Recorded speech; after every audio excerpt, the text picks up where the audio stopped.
Breaking news mga kababayan. Naku, Antiklir, nasupalpal. Binuljak ng reporter dito. Dahil nga po, sa video na pinakita nila na si BBM ay nasa mabuting kalagayan, nakita si Juan Ponce Enrile na kanyang legal counsel. Buhay na buhay si Juan Ponce Enrile. Pero ito ay patay na. Mga kababayan, marami po ang nagtaas ang kilay na tila itong bidyong ito ay isang lumang bidyo na kuha dahil sinasabi po ng Malacanang na si BBM ay malusog.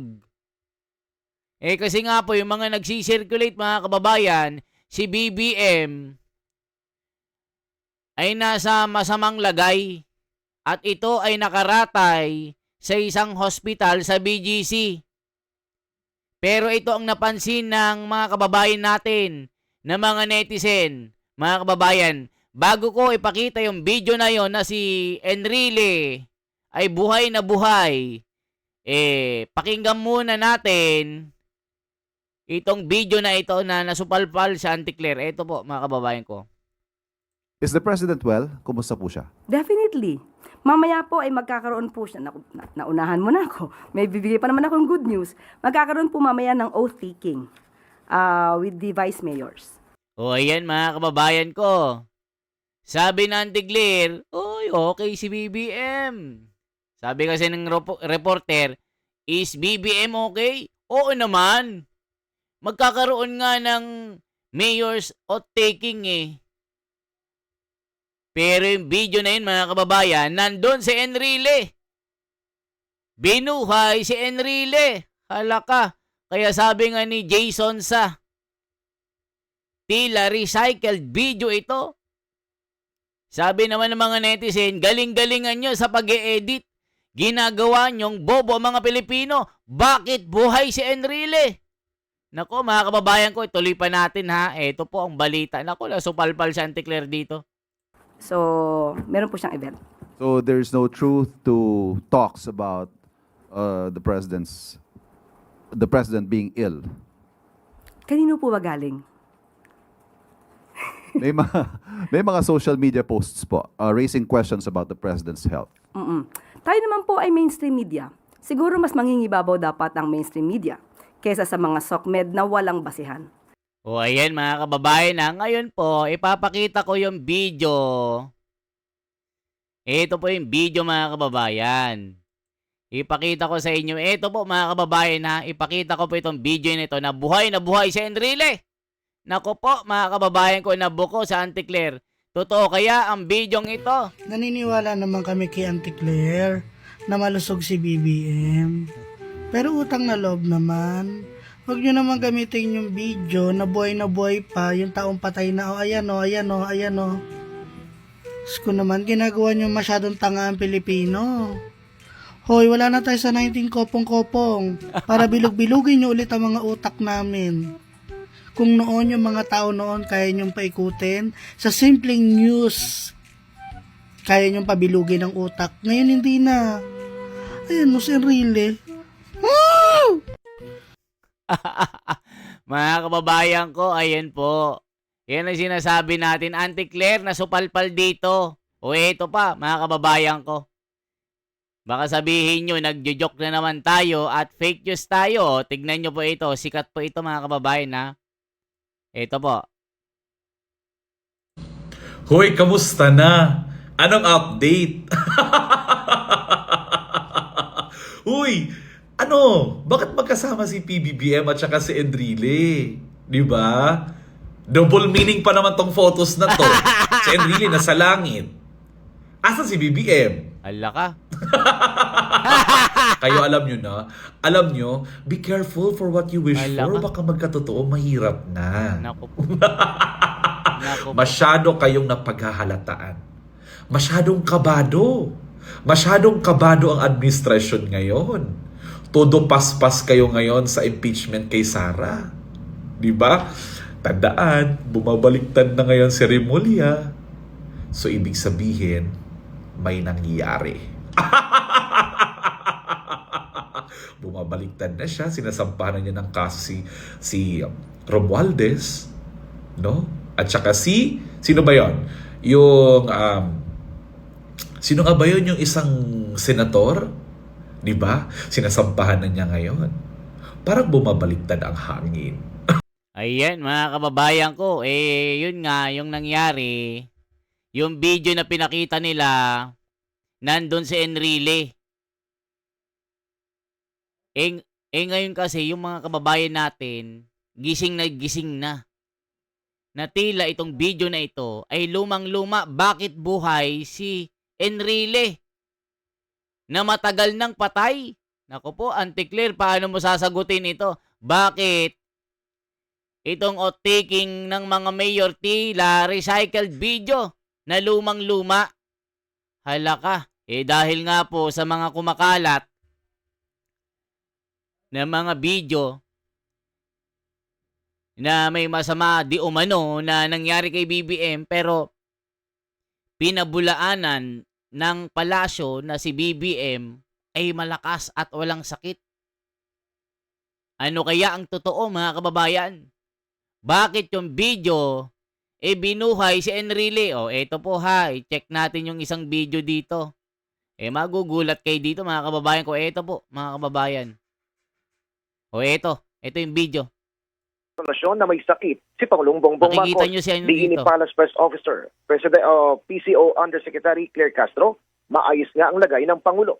Sa katunayan niya, pangungunahan pa ng punong ehekutibo ang oath-taking o Ayan. Ayan, mga kababayan. Buhay si Enrile. oath-taking o Ayan, panunumpa ng mga vice alkalde sa Malacanang ngayong hapon. Payo pa niya sa mga mamahayaga o ehekutibo ang oath-taking o Ayan. Mga kababayan. Buhay si Enrile. Ito si Enrile. Binuhay po si Enrile.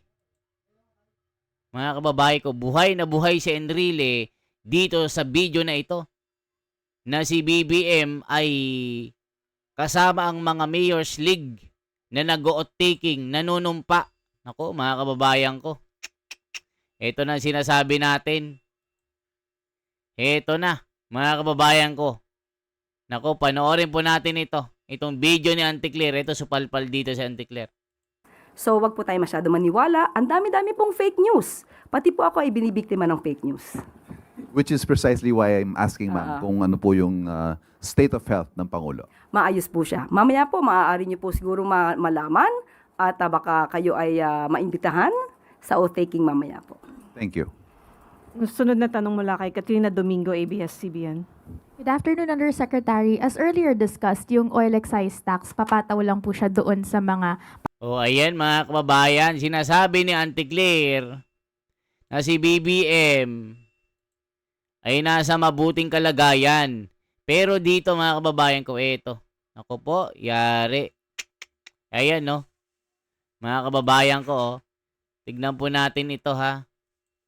Ayan, ito po. Ulitin po natin ang sinasabi ng bidyong ito. Bakit buhay si Enrile sa video? Hoy, kamusta na? Anong update? Uy, bakit magkasama si PBBM at saka si Enrile? Di ba?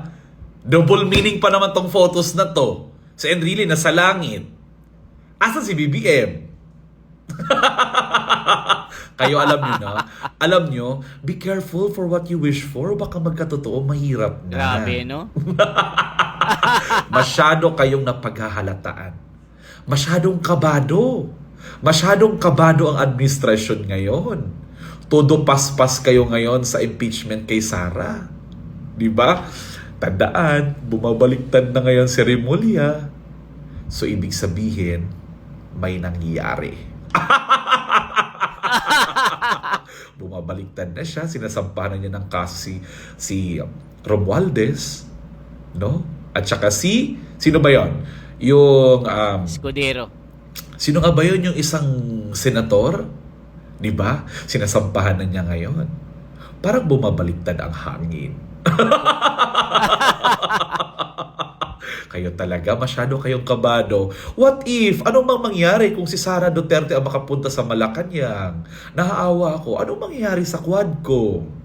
Anong mangyayari sa Congress? 'Di ba? Anong mangyayari sa Senado? Ang mga taong bumabaliktad. Yung noong humahalik sa paa ng mga Duterte, bumaliktad sa panahon ni Marcos, anong mangyayari ngayon pag Duterte ulit? Nako po. Di ba?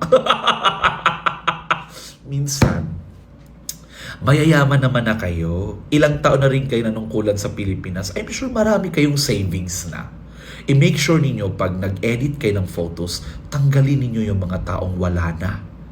Sinasama nyo pa kasi. Kayo talaga, napaghahalataan tuloy kayo, nakabadong-kabado. Tawagin nyo kami ha, kasi ready na kami mag-coffee. Ayan mga kababayan ko, nako po, ayan ang sinasabi natin. So, gaano katotoo mga kababayan? Ito, reaction lang po ito para sa patas po na pagpapahayag. Sinasabi kasi ni Auntie Claire na may outtaking. Tapos yung video na ginamit nila sa outtaking ay luma na. Hindi na ayos ng editor na yung mga matagal ng patay na ay binuhay. Bakit nabuhay si Enrile? Ibig sabihin mga kababayan, yung video lumang-luma na. At hindi ito updated. Sabi nila April 6. Magpapakita si BBM, maaari kayong pumunta. Pero walang kahit isang reporter na nagpunta mga kababayan. Nasaan si BBM? Yun nga yung balita. Na si BBM ay nakaratay sa hospital at merong matinding sakit. Malala, stage 4 cancer daw di umano. Yan po ang kumakalat na balita. Pero si Auntie Claire mga kababayan, sinabi niya, fake news yan. Ito ang totoo. Kita nyo nga ito po. Ito po mga kababayan. Pakita natin na ulitin natin para maliwanag. Ulitin natin. O, tangalista ha. Ang petrolyo sa ating bansa. So for now, ang na-secure lamang po natin ay yung Hi, Yusek. Good afternoon. Follow-up lang din po doon sa Philippines and Iran safe passage deal. While the government and some lawmakers are calling it a diplomatic win, but you know there are critics also who would argue that yung dina-downplay po yung impact nitong nangyaring diplomatic effort ng government. Ang sabi po ng iba, Hindi po yun technical or literally barko ng Pilipinas. Next question mula kay Ivan Mayrina. Ito na. Yusek, habang nananatili pong uncertain ang sitwasyon ng ating supply, fuel supply, maraming proposals ang finofloat, among them the imposition of purchase limits. Si Congressman Ridon, ang sinabi po niya, mas magandang gawin itong purchase limits sa halip na mag-rationing. Where does the palace stand on this proposal? Yan pong suggestion, sabi po natin, lahat po ng suggestion ay maaari pong ikonsidera ng administrasyon. Pero yung sinasabi po niya na si Congressman Ridon, mamaya po ay itatalakay natin yan with Secretary Sharon Garin. Yusek, may scheduled attendance si Pangulong Marcos kanina sa isang event with returning OFWs but he skipped the event. Is the President well? Kumusta po siya? Definitely. Mamaya po ay O ayan mga kababayan. So kasi yung mga umuwi ng mga OFW coming from the Middle East na talagang binayo ng digmaan dahil po sa Iran at Amerika, hindi pa rin tumitigil mga kababayan ko at patuloy po na tumataas pa ang presyo ng gasolina. Importanteng event ito. Si BBM hindi nakapunta. Kaya maraming nagtaas ang kilay. Bakit si BBM wala? Kaya nandyan po yung mga balita na naglabasa na si BBM ay nasa hospital at ito ay nakaratay. At sinasabi nila may sakit ito na kanser. Naku po. Pero sabi ni Auntie Claire, naku, fake news yan. Huwag kayo maniniwala. O, ito po ha. magkakaroon po siya, naunahan mo na ako, may bibigay pa naman akong good news, magkakaroon po mamaya ng oath-taking with the vice mayors. So, meron po siyang event. So there's no truth to talks about the president being ill. Kanino po ba galing? May mga social media posts po raising questions about the president's health. Tayo naman po ay mainstream media. Siguro mas mangingibabaw dapat ang mainstream media kaysa sa mga SOCMED na walang basihan. So, wag po tayo masyado maniwala. Ang dami-dami pong fake news. Pati po ako ay binibiktima ng fake news. Which is precisely why I'm asking, ma'am, kung ano po yung state of health ng Pangulo. Maayos po siya. Mamaya po, maaari niyo po siguro malaman at baka kayo ay maimbitahan sa oath-taking mamaya po. Thank you. Sunod na tanong mula kay Katrina Domingo, ABS-CBN. O ayan mga kababayan ko. Nako po. Kaya dito, nasupalpal si Auntie Claire dito. Ito oh. Ulitin natin. Magbasa na lang tayo ng mga komento. Ito yung mga komento. Sinusundo na. Nako po. Sabi ni Butchokoy, Ducado. Sinundo na Enrile. Hala ka.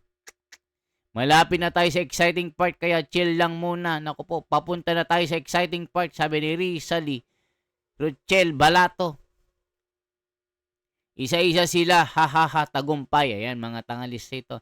Wish ko lang pag si Sara nagpresidente, ang unahin si Luistro. Sabi ni Hani Delphine. Saiker Miada. Hehehe, halatado kabado to the max. All time, Crocs fake news. Gusto ko yung tawag mo, sir, na doon nasa dahig na, tagumpay na. Ayan, mga kababayan, grabe mga komento. Sinundo na siya. Naku po, sabi ni Emily Tikilyo. Ha, katawa ka, idol, pero may laman ang mga sinasabi mo. St. Peter is waving. Naku po, wahaha, yari na sila. Baka sinusundo na ni Enrile si BBM. Ayan mga kababayan ko, mga balita. Sabi nga dito sa TikTok tignan nyo ha mga kababayan ha. Para, sabi nga dito sa TikTok mga kababayan. Ayan o. Ayan, tignan Linawin nyo. ng Malacanang ang mga espekulasyon na may sakit si Pangulong Bongbong Marcos. Ayan. Diin ni Palace Press Officer, PCO Undersecretary Claire Castro, maayos nga ang lagay ng Pangulo. Sa katunayan anya, pangungunahan pa ng Ayan, punong ehekutibo ang oath-taking. Buhay na buhay si Enrile kasi mga kababayan. O buhay na. panunumpa. Si Ferdinand R. Marcos Ayan, Jr. tignan nyo ha. Buhay na buhay si Enrile kasi. Hello guys, Ayan, eto, oh. pag-usapan naman natin ang Ayan. issue na naman ito at sinabi nila fake daw yung video. Oh, ba't nandyan si Enrile? Fake dahil ito ang ginamit ng DCWB at ng GMA7 sa kanilang report Oh, about sa ang Pangulo ay walang sakit, walang Nako po. karamdaman at katunayan ay nagtatrabaho nga, di ba? ako po. At dumalo pa nga sa sa Ayan mga kababayan ko, dahil ginamit daw ng DCBB at GMA, paano pa sisinungalingan yan? Ba't walang video? O mga kababayan ko, kayo na mo humusga. Tayo nagre-react lang po. Ano kaya ang totoo? Totoo ba yung video na si Enrile ay buhay na buhay? Bakit luma yung video na pinakita nila sa kanilang report? Mainstream pa naman, DCBB at GMA? Bakit tayong-tayo si Enrile? Ayan, nasasabi tuloy ng mga tao na may nangyari kay BBM at hindi pumunta doon sa OFW, hindi niya sinalubong. Sabi naman ng Auntie Claire, fake news yan. Huwag kayong maniniwala. Pero yung video na pinakita, luma. Nako mga kababayan ko. For transparency, for a better democracy. Ito po si The Wonders Philippines. Isang like, isang share po at isang subscribe. Salamat po mga kababayan. Mabuhay po.